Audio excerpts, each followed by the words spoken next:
रक्षाबंधन की आप सभी को हार्दिक शुभकामनाएं। रक्षाबंधन एक विशेष पर्व है जो भाई बहन के प्रेम और स्नेह के प्रतीक के रूप में मनाया जाता है। यह श्रावण मास की पूर्णिमा के दिन मनाया जाता है। इस दिन बहनें अपने भाइयों की कलाई पर राखी बांधती हैं और उनकी लंबी उम्र सुख समृद्धि की कामना करती हैं। बदले में भाई अपनी बहन की रक्षा करने और उसे हर हाल में सहयोग देने का वचन देते हैं। रक्षाबंधन का उद्देश्य भाई बहन के बीच स्नेह, कर्तव्य और सुरक्षा के रिश्ते को सम्मान देना है। यह सर्व सामाजिक और पारिवारिक एकता को भी बढ़ा देता है। प्रिय साथियों, कथा को अंत तक अवश्य सुने, क्योंकि कौन जाने यही रक्षाबंधन पर्व आपके जीवन की दशा और दिशा दोनों बदल दे। और हाँ, वीडियो के अंत में रक्षाबंधन व्रत की महत्वपूर्ण दिव्यवाणी दिया गया है। कृपया उसे सुनना आपके आध्यात्मिक उत्थान के लिए अत्यंत आवश्यक है। भगवान शिव की कृपा प्राप्त करने के लिए कमेंट में हर हर महादेव अवश्य लिखें। अब प्रारंभ करते हैं रक्षाबंधन व्रत की यह दिव्य कथा। बहुत समय पहले की बात है। गांव के बाहरी छोर पर, जहां सूरज की पहली किरणें सदियों पुराने बरगद के पत्तों को छूती थीं, एक छोटी सी कुटिया में राधा और उसका भाई माधव रहते थे। उनकी दुनिया बहुत छोटी थी, लेकिन प्रेम से भरी हुई। हर साल राखी से कुछ दिन पहले राधा का मन उत्सव से भर उठता। वह गांव के शिव मंदिर जाती, जहां एक विशाल शिवलिंग था जो सदियों से गांव की रक्षा करता आ रहा था। मंदिर के पीछे एक छोटी सी नदी बहती थी, जिसके किनारे रुद्राक्ष के पेड़ खड़े थे। राधा उन पेड़ों से सबसे शुद्ध, सबसे पवित्र रुद्राक्ष चुनती। उसकी पतली उंगलियां ध्यान से हर दाने को महसूस करती, जैसे वे ईश्वर के ही अंश हों। फिर वह उन्हें गंगा जल से धोती, चंदन का लेप लगाती और घंटों धूप में सुखाती। जब वे पूरी तरह तैयार हो जाते तो वह एक रेशमी धागे में उन्हें पिरोना शुरू करती। एक एक दाना उसकी भक्ति का एक एक पल। राधा कब तक बैठेगी? सूरज सिर पर आ गया है। माधव की आवाज़ कुटिया से आती, जिससे हमेशा की तरह एक मीठी शरारत घुली होती। राधा मुस्कुराती, उसकी आंखों में एक चमक तैर जाती। बस थोड़ा और भैया, यह साधारण राखी नहीं है, यह कामदेव की कृपा है। माधव हंसता, उसकी हंसी हवा में गूंजती, चिड़ियों की चहचहाहट से मिल जाती। और महादेव की कृपा तो तू है मेरी प्यारी बहन। इतनी भक्ति, इतनी लगन, पता नहीं किस जन्म के पुण्य थे जो तू मुझे मिली। राधा का चेहरा लाल हो जाता है। भैया, ऐसी बातें मत करो। वह धागे पर और ध्यान केंद्रित करती है, लेकिन उसके दिल में एक अजीब सी खुशी उमड़ रही थी। जब राखी पूरी हो जाती है तो वह उसे एक छोटी सी थाली में रखती है, जिसमें चावल, कुमकुम और एक छोटा सा दीपक भी होता है। फिर वह मंदिर जाती है, जहाँ पुजारी जी पहले से ही बैठे होते हैं। वह राखी को शिवलिंग पर अर्पित करती है और घंटों वहीं बैठी रहती है, आंखें बंद किए शिव मंत्रों का जाप करती। उसकी सांसों के साथ ओम नमः शिवाय की ध्वनि मंदिर के शांत वातावरण में घुल जाती। एक अजीब सी शांति उसके भीतर उतर आती। पुजारी जी, जिनकी सफ़ेद दाढ़ी उनके सीने तक लटकती थी, अपनी गहरी आवाज़ में कहते, तुम्हारी भक्ति अतुलनीय है बेटी। महादेव तुम्हारी और तुम्हारे भाई की सदा रक्षा करें। राधा सिर झुकाकर उनका आशीर्वाद लेती और फिर घर लौट आती, जहां माधव बेसब्री से उसका इंतजार कर रहा होता है। माधव कहता है, आ गई मेरी प्यारी बहन, कहाँ मेरी राखी कहाँ है? माधव अपना हाथ आगे बढ़ाता है। उसकी आंखों में बच्चों जैसी उत्सुकता होती है। राधा प्यार से उसकी कलाई पर वह पवित्र रुद्राक्ष की राखी बांधती है। हर गांठ के साथ वह ईश्वर से उसकी लंबी उम्र और सुख की कामना करती है। यह कोई साधारण धागा नहीं है भैया, यह मेरी प्रार्थना है, मेरी भक्ति है और महादेव का आशीर्वाद है। जब तक यह तेरी कलाई पर है, कोई विपदा तुझे छू नहीं सकती। राधा की आवाज़ में दृढ़ता होती है। माधव उसकी बात सुनकर एक पल के लिए गंभीर हो जाता है, फिर उसकी आंखों में फिर से वही पुरानी चमक लौट आती है। इतनी बड़ी बड़ी बातें, अच्छा अब मिठाई कहाँ है? राधा हंस पड़ती है, उसकी हंसी पूरे घर में गूंज उठती है। सब्र करो, पहले तिलक तो लगाने दो। कई साल इसी तरह बीत गए। राधा की राखी हर साल माधव की कलाई पर बंधती और माधव हर साल उसे छेड़ता, उसे हंसाता। उनका गांव शांत और खुशहाल था। खेतों में फसलें लहराती, बच्चे गलियों में खेलते और शाम को मंदिर में घंटियां बजती। फिर एक दिन गांव पर एक काला साया मंडराने लगा। शुरुआत में कुछ लोग बीमार पड़े, उन्हें तेज बुखार आया, बदन में दर्द हुआ और फिर वे चले गए। गांव में फुसफुसाहटें शुरू हो गईं। यह महामारी है, यह महादेव का प्रकोप है। भय की एक ठंडी लहर पूरे गांव में फैल गई। धीरे धीरे बीमार पड़ने वालों की संख्या बढ़ती गई। हर घर से कराने की आवाज़ें आने लगी। बच्चों की चीखें, बड़ों का दर्द, गांव में सन्नाटा पसर गया। बीमारों की सांसों की गुड़गुड़ाहट और मातम की चीखें सुनाई देती। लोग एक दूसरे से दूर भागने लगे। जो स्वस्थ थे वे अपने घरों में दुबक गए और दरवाजे बंद कर लिए। कोई किसी की मदद करने को तैयार नहीं था। मौत का डर इतना गहरा था कि इंसानियत भी कहीं खो गई थी। लेकिन माधव अलग था। उसका दिल लोगों के दर्द से पिघल रहा था। वह चुपचाप बैठा नहीं रह सका। राधा में ऐसे नहीं बैठ सकता। उसकी आवाज़ में एक अजीब सी बेचैनी थी। राधा का दिल डर से सिकुड़ गया। भैया बाहर मत जाओ, यह बीमारी बहुत खतरनाक है। उसकी आंखों में आंसू भर आए। और मैं लोगों को ऐसे मरता हुआ कैसे देख सकता हूँ। गांव में कोई नहीं है जो उनकी मदद करे। वैद्य जी भी बीमार पड़ गए हैं। और माधव की आवाज़ में दृढ़ता थी। मुझे जाना होगा, मुझे पानी देना होगा, उन्हें खाना खिलाना होगा, उनकी दवाई का इंतजाम करना होगा। राधा ने उसका हाथ पकड़ लिया। नहीं भैया, मुझे डर लगता है। अगर तुम्हें कुछ हो गया तो मैं कैसे जीऊँगी। उसकी आवाज़ काँप रही थी। माधव ने प्यार से उसके सिर पर हाथ फेरा और कहा, मुझे कुछ नहीं होगा राधा, महादेव है ना, और फिर तेरी राखी मेरी कलाई पर है। तूने ही तो कहा था यह मुझे हर विपदा से बचाएगी। उसने एक हल्की सी मुस्कान दी, लेकिन उसकी आंखों में चिंता साफ दिख रही थी। फिर माधव निकल पड़ा। वह गांव के हर घर में गया जहां भी मदद की ज़रूरत थी। उसने बीमारों को पानी पिलाया, उनके माथे पर ठंडी पट्टियां रखी, उन्हें सांत्वना दी। उसने अपने हाथों से उनके कपड़े साफ किए, उनके लिए खाना बनाया। गांव वालों ने उसे मसीहा कहना शुरू कर दिया।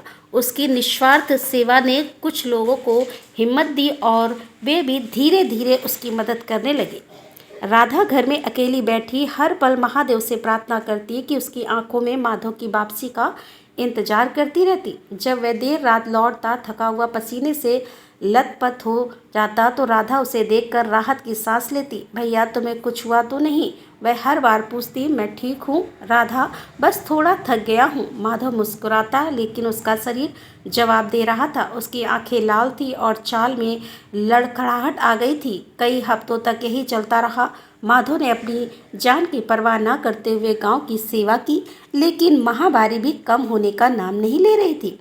एक दिन माधव जब घर लौटा तो उसकी सांसें तेज चल रही थी। उसके माथे पर पसीने की बूंदें थी और उसका चेहरा पीला पड़ गया था। तब राधा बोली, भैया तुम ठीक नहीं लग रहे हो। राधा का दिल धक से रह गया। नहीं नहीं राधा, मैं ठीक हूँ, माधव ने कहा, लेकिन उसकी आवाज़ में कमजोरी साफ थी। वह जमीन पर बैठ गया और एक तेज खांसी ने उसे जकड़ लिया। उसकी सांसें घुरघुराने लगी। राधा ने तुरंत उसका माथा छुआ। तुम्हारा शरीर जल रहा है भैया, तुम्हें भी बुखार है। उसकी आवाज़ में डर और निराशा घुल गई। माधव ने अपनी आंखें बंद कर ली। शायद थोड़ा सा बस आराम की ज़रूरत है, लेकिन यह सिर्फ थोड़ा सा बुखार नहीं था। अगले ही पल माधव के शरीर में ऐंठन होने लगी। उसके दांत किटकिटाने लगे। वह जमीन पर गिर पड़ा और उसके शरीर से एक दर्दनाक कराह निकली। आह, राधा ने चीख मारी, भैया भैया क्या हुआ। वह उसके पास झुक गई, उसे उठाने की कोशिश की, लेकिन उसका शरीर शिथिल पड़ गया था। कोई है, कोई मदद करो। उसकी चीखें गांव की सुनसान गलियों में गूंज उठी, लेकिन कोई जवाब नहीं आया। हर कोई अपने घरों में बंद था। डर के मारे राधा ने माधव को घसीटकर कुटिया के अंदर ले गई। उसने उसे एक सांप का पेपर लिटाया। उसका शरीर आग की तरह तप रहा था। उसकी सांसें उखड़ रही थी। एक अजीब सी घरघराहट उसके सीने से आ रही थी। राधा ने उसे पानी पिलाने की कोशिश की, लेकिन माधव ने उसे निगलने से मना कर दिया। उसका शरीर काँप रहा था और वह लगातार बड़बड़ा रहा था, पानी पानी और लोगों को मदद। राधा ने अपनी आंखें बंद कर ली। उसके गालों पर गर्म आंसू बहने लगे। महादेव महादेव, मेरे भैया को बचा लो। उसने सबकी मदद की है, उसे कुछ नहीं होना चाहिए। उसकी आवाज़ में एक दर्दनाक चीख थी। माधव, ओ मेरे माधव। रात गहरी होती जा रही थी और माधव की हालत बिगड़ती जा रही थी। उसकी सांसें कमज़ोर होती जा रही थीं और उसका चेहरा और भी पीला पड़ गया था। तब राधा ने उसकी कलाई पर बंधी रुद्राक्ष की राखी देखी। वह राखी जो उसने हर साल इतनी भक्ति से बांधी थी, उसकी आंखों में एक नई उम्मीद की किरण चमकी। राखी मेरी राखी, यह फुसफुसाई। उसने माधव की कलाई पर राखी को कस कर पकड़ा। यह तुम्हें बचाएगी भैया, मैंने कहा था ना, यह तुम्हें हर विपदा से बचाएगी। उसने तुरंत अपने मन में शिव का ध्यान किया। उसकी आंखों के सामने शिव मंदिर का शिवलिंग घूमने लगा। उसने अपने ओंठ खोले और ओम नमः शिवाय का जाप करना शुरू कर दिया। लेकिन इस बार उसकी आवाज़ में एक अजीब सी शक्ति थी। वह चीख चीख कर महादेव को पुकारने लगी। महादेव, मेरे भैया को बचा लो, मेरी भक्ति की लाज रख लो, मेरी राखी की शक्ति दिखाओ। उसकी आंखें बंद थी, लेकिन उसके दिमाग में सिर्फ एक ही छवि थी, माधव का स्वस्थ चेहरा, उसकी हंसी। वह उसके कानों में फुसफुसाती रही, तुम ठीक हो जाओगे भैया, तुम्हें ठीक होना ही होगा। रात भर राधा वहीं बैठी रही, माधव का हाथ पकड़े जाप करती रही। उसकी आवाज़ कभी तेज होती, कभी धीमी, लेकिन रुकती नहीं। सुबह होने लगी थी, पहली किरण कुटिया के अंदर झांकने लगी। माधव का शरीर अभी भी तप रहा था, लेकिन उसकी सांसों की घबराहट थोड़ी कम हुई थी। अचानक माधव ने एक गहरी सांस ली। राधा का दिल तेजी से धड़का। उसने आंखें खोली। माधव की आंखें धीरे धीरे खुली। वे लाल थी, लेकिन उनमें थोड़ी सी चमक लौट आई थी। भैया, राधा ने कांपते हुए आवाज़ में पूछा। माधव ने धीरे से अपना सिर हिलाया।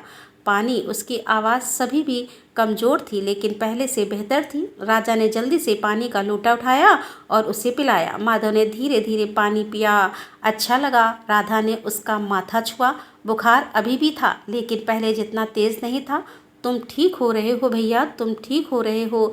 उसकी आंखों से खुशी के आंसू बहने लगे। अगले कुछ दिनों तक राधा ने माधव की पूरी देखभाल की। उसने उस आयुर्वेदिक काढ़े पिलाए, उसके माथे पर ठंडी पट्टियाँ रखी, हर पल उसकी कलाई पर बंधी राखी को देखती और मन ही मन महादेव को धन्यवाद करती। धीरे धीरे माधव की तबीयत सुधरने लगी। एक हफ्ते के अंदर वह उठकर बैठ सका। राधा, मुझे भूख लगी है, माधव ने एक दिन कहा, और राधा के चेहरे पर एक बड़ी सी मुस्कान आ गई। यह वही माधव था जो हमेशा खाने की बात करता था। अभी लाती हूँ भैया, उसने खुशी से कहा। जब माधव पूरी तरह ठीक हो गया तो गांव में महामारी का प्रकोप कम होने लगा था। नए मामले आने बंद हो गए थे और जो बीमार थे वे भी धीरे धीरे ठीक हो रहे थे। गांव में फिर से जीवन लौट आया था। बच्चे गलियों में खेलने लगे और खेतों में फिर से रौनक लौट आई। माधव गांव का हीरो बन गया था। लोग उसके पास आते, उसे धन्यवाद देते। तुमने हमारी जान बचाई है माधव, तुमने हमें नया जीवन दिया है। माधव मुस्कुराता हुआ, लेकिन उसका चेहरा गंभीर हो जाता। मैंने कुछ नहीं किया, यह सब राधा की भक्ति का कमाल है। उसकी राखी ने मेरी रक्षा की है। उसने अपनी कलाई पर बंधी रुद्राक्ष की राखी को दिखाया। यह महादेव का आशीर्वाद है। गांव वालों ने राधा की ओर देखा। उनकी आंखों में श्रद्धा थी। उन्होंने देखा कि कैसे एक बहन की निस्वार्थ भक्ति ने उसके भाई की और पूरे गांव को बचाया था। अगले साल राखी का त्योहार आया। राधा ने फिर से रुद्राक्ष चुने, उन्हें साफ किया और एक रेशमी धागे में पिरोया। इस बार उसके हाथ पहले से ज़्यादा दृढ़ थे और उसके चेहरे पर एक गहरी शांति थी। उसने राखी को शिवलिंग पर अर्पित किया और घंटों वहीं बैठी रही। उसकी आंखों में कृतज्ञता के आंसू थे। जब वह घर लौटी तो माधव पहले से ही इंतजार कर रहा था। और तब माधव ने कहा कि आ गई महारानी, ला कहाँ है मेरी राखी। माधव ने अपना हाथ आगे बढ़ाया। उसकी आवाज़ में वही पुरानी शरारत थी, लेकिन इस बार उसमें एक गहरा सम्मान भी था। राधा ने प्यार से उसकी कलाई पर एक पवित्र रुद्राक्ष की राखी बांधी। इस बार जब उसने गांठ बांधी तो उसकी आंखों में आंसू थे, लेकिन वे खुशी और कृतज्ञता के आंसू थे। वह कोई साधारण धागा नहीं है, यह मेरी प्रार्थना है, मेरी भक्ति और महादेव का आशीर्वाद है, और मैंने देखा है यह तुम्हें हर विपदा से बचाती है।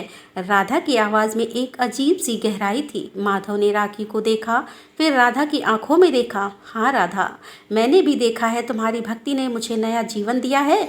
उसकी आवाज़ कांप उठी। धन्यवाद मेरे प्यारी बहन। राधा ने मुस्कुराया। उसकी मुस्कान में सूरज की चमक थी। अब मिठाई कहाँ है? माधव हंस पड़ा। उसकी हंसी इस बार पूरे गांव में गूंज उठी। यह सिर्फ एक भाई बहन की हंसी नहीं थी, यह जीवन की, प्रेम की और अटूट भक्ति की जीत की हंसी थी। गांव ने भी उस हंसी को महसूस किया और एक सामूहिक राहत की सांस ली। उस दिन के बाद गांव में हर कोई राधा की भक्ति और माधव की बहादुरी की कहानियां सुनाता। रुद्राक्ष की वैरागी सिर्फ एक धागा नहीं थी, वह आशा का प्रतीक बन गई थी। महादेव की कृपा और एक बहन के अटूट प्रेम का इस वीडियो में रक्षाबंधन की पावन व्रत कथा यहीं पर होती है समापन। रुको, बस कथा खत्म हुई है, दिव्यवाणी नहीं। अब आइए एक आत्मा की दिव्यवाणी सुने। भाई बहन की कथा के माध्यम से मानवता को संबोधित एक दिव्य संवाद, जहाँ करुणा, चेतावनी और आशा से भरी एक पुकार है। मैं आत्मा हूँ, सुनो हे मानव, तू जो इस धरा पर जन्मा है, जो सांसें लेता है, जो रिश्तों में जीता है, क्या तू जानता है तेरे भीतर क्या है? कौन है जो तुझ में धड़कता है? मैं आत्मा हूँ, मैं ही वह भाव हूँ जो राधा के आंसुओं में था। मैं ही वह शक्ति थी जो माधव के साहस में थी। मैं ही वह शक्ति थी जो शिव मंदिर की घंटियों में थी। और मैं ही वह धागा भी था जो रुद्राक्ष बनकर भाई की कलाई पर बंधा था। हे मानव, तुझे क्या सिखाती है यह कथा? पहली सीख, रिश्ते सिर्फ खून के नहीं होते, प्रेम के होते हैं। राधा और माधव का रिश्ता वो एक बहन का पूजा सा पवित्र प्रेम था। वो एक भाई का प्राणों से बढ़कर विश्वास था। जब राधा ने रुद्राक्ष बटोर कर अपने आंचल में समेट कर गंगा जल से धोकर प्रेम और भक्ति से पिरोकर एक राखी बनाई, तो वह महज एक राखी नहीं, वो आशीर्वाद बन गई। दूसरी सीख, जब दुनिया मुँह मोड़ ले तो माधव बन जा। जब गांव के लोग बीमारी से डरे, अपने दरवाजे बंद कर लें, तो इंसानियत की सांसें थमने लगी, तब माधव उठा। कमजोर शरीर पर दिल विशाल, क्योंकि कोई तो होना चाहिए जो घुटती सांसों के बीच उम्मीद बन जाए। और वो बना। उससे मरते हुए को पानी दिया, तपते माथे पर अपनी हथेलियाँ रखी, और जब खुद बुखार से तपने लगा तब भी उसका पहला शब्द था लोगों को पानी देना। ऐसी सेवा, ऐसा त्याग, मानो यही तेरा धर्म है, यही तेरा असली रूप है। मैं आत्मा हूँ और आत्मा डरती नहीं, निभाती है। तीसरी सीख, सच्ची भक्ति दिखावे में नहीं, समर्पण में होती है।